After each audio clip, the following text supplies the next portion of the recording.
I often think about what advice I'd have for a friend starting their first vegetable garden. In particular, what if my friend is very busy, doesn't want to spend a lot of money on the garden, has a relatively small yard, but still wants to produce plenty of fresh produce for their family? This will be the focus of my new beginning gardening series. Today's video will be the first in that series, and I'll focus on things to consider when determining the best location for a vegetable garden. As a rule, it's best to pick a location that gets 6 to 8 hours of direct sun. Fruiting crops in particular benefit from at least this much direct sun, while root and leafy vegetables can tolerate more partial shade. Full morning sun and some afternoon shade is a great combination for a vegetable garden. When you have free time over the course of a day, I recommend observing how the sun falls on different areas of your yard and taking notes on how much sun each area gets. If you're planning a summer garden, make sure to do this in late spring or summer so that your observations will be as accurate as possible.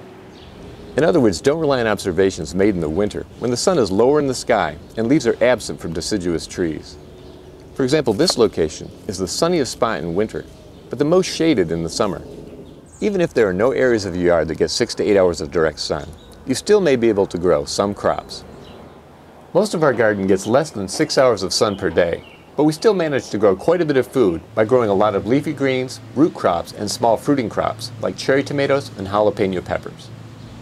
It's also important to consider the quality of the soil and avoid areas that may be contaminated, especially if you're planning on growing in the native soil. For example, I'd be wary of sites that have a history of industrial or commercial use, or where a building was torn down, or where pesticides were used heavily. When in doubt about heavy metals, it's best to have the soil tested for contaminants before planting a garden in native soil. It's also a good idea to have the soil tested for nutrients, pH, and organic matter.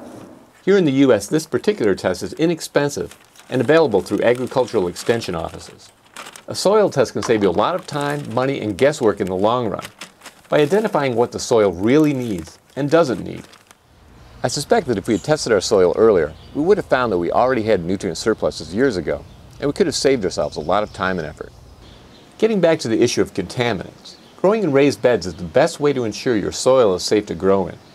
I'll talk more about raised beds in the next video in this series, but in the meantime you can follow the link here or in the description below to see how we make our raised beds.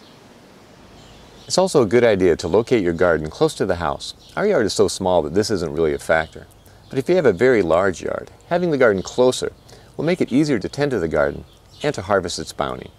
It's also a good idea to have the garden close to a water source. This is certainly true when hand watering, but it's also true when using an irrigation system, because the shorter water runs will be less vulnerable to problems. One thing I didn't consider when starting our garden was slope. Our yard has a slight north-facing slope. In other words, it slopes away from the sun. This can result in the soil warming more slowly in the spring, and the garden getting off to a slower start. Because we were already at a disadvantage with limited sun, I decided to correct the slope when I built our raised beds. Though the yard has a northern slope, the beds have a slight southern slope, which helps the soil warm in the spring and get the growing season off to an earlier start. So if you live in a cooler climate with a relatively short growing season, a south-facing slope can provide a significant advantage. If on the other hand you live in a very sunny climate, say you live in Phoenix, Arizona, you probably don't want to have your summer garden on a south-facing slope. Another factor to consider is the presence of structures to protect your garden from the elements and possible garden invaders.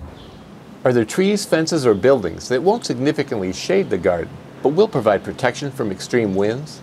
Is there fencing or some other barrier to keep deer out of the garden? Here in the suburbs, we don't have to worry about deer, but the buildings, fences, and trees that surround the garden protect it from harsh winds and create a nice little microclimate that is friendlier to a vegetable garden than an unprotected area would be. Finally, before you get started, make sure to learn if your municipality or homeowners association places any limits on vegetable gardens. Bans on front yard vegetable gardens are especially common. We grow some edibles out front that pass as ornamentals, but if we wanted to grow a full-blown vegetable garden, we'd have to get a permit. Backyard gardens are less often prohibited, but some homeowner associations may forbid them, so make sure to take these limitations into account early on in your planning process. I hope you enjoyed this first video and what I hope to be a series of videos for beginning gardeners. The next video will focus on how to start your first vegetable garden bed without spending much money or having to work too hard. Well, that's all for now. Thank you very much for watching. And until next time, remember, you can change the world one yard at a time.